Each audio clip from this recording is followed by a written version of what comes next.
that why you've been sitting in your car the whole time? He snorted. It's like you know me or something. Or something. When they stopped at the doors, so Grossman could pull one open and hold it for her to step inside first, Idina fixed him with a genuine smile, but much smaller, and thought directly to him, which one of them's the loudest so far? He smirked, then looked away to avoid immediately being teased by the rest of their team for all the knowing looks and private conversations Grossman and Moorfield shared on a regular basis. Not that it wasn't exactly what they were doing, but 0456 was too early to put up with the rest of the team's crap, no matter how good-natured. Honestly, it's a pretty even match this morning, Grossman replied in her mind.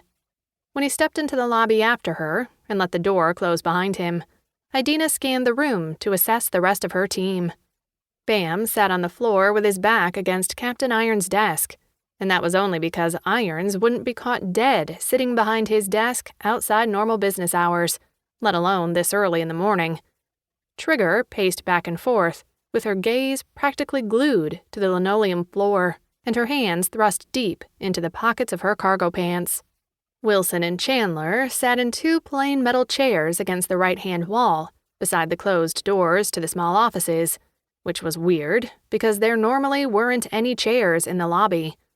On the other side of one of those closed doors, Edgar's leaned back against the wall and rhythmically thumped the back of his head against it, over and over, his gaze as vapid as Trigger's. Sergeant Briggs had taken a position at the side of Iron's desk, sitting halfway on the edge of it, with one thigh thrown over the front corner, and his other boot planted firmly on the floor. The slow smack of his gum chewing joined the thump of Edgar's head against the wall, and the scuff of Trigger's boots across the floor as the only sounds in the lobby. Bam doesn't look too hot, though, she thought to Grossman again. He shrugged. If you see anybody at the top of their game right now, I missed something. That almost made her laugh, but she fought the urge and stopped in the lobby center. He was right.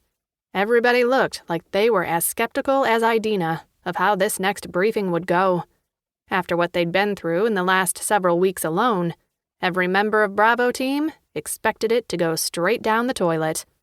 For a moment, it seemed like they were all too caught up in their morbid anticipation to notice that the last two members of their unit had finally joined them. Then Trigger spun in her pacing to head back toward the other operators and muttered, "Okay, run the whole thing by us again." The woman didn't take her eyes off the patterned squares in the linoleum floor, so it was impossible to tell exactly who she was talking to. Grossman nudged Idina with his elbow and nodded at Trigger. "Oh, so I have the floor now? Great." Idina cleared her throat. "Okay, well, like I said, lots of new fun things coming down the pipeline," Trigger interrupted, without missing a step in her pacing. "That's what he told you, right?" "Yep." "We're fucking deploying again. Like out of the States deploying." Idina wrinkled her nose as she watched the other woman work out her nerves on the linoleum floor.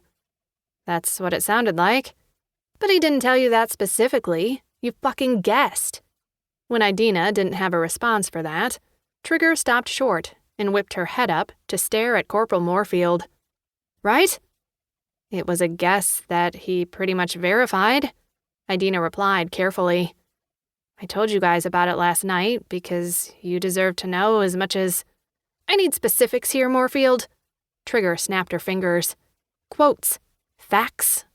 Listen, I told you all this as a heads up, not as an order from the colonel to the rest of the team." Idina spread her arms. "I could be totally wrong." "Verbatim." Trigger pointed violently at Grossman, and if they'd been standing closer together, she would have been wagging her finger in his face. "Go." Widening his eyes, he shook his head. "I wasn't there." "I didn't ask if you were there, asshole. I'm telling you to grab the facts." She jerked her head toward Idina. "Straight out of the horse's head. Let's hear it." "Trig, I'm not picking Moorfield's brain because you want answers before a briefing." "Oh yeah? How's this any different from all the millions of other times you get all up inside her head for a private little—" "Jesus Christ, Trigger." Idina huffed and laughed bitterly. "You need to chill. You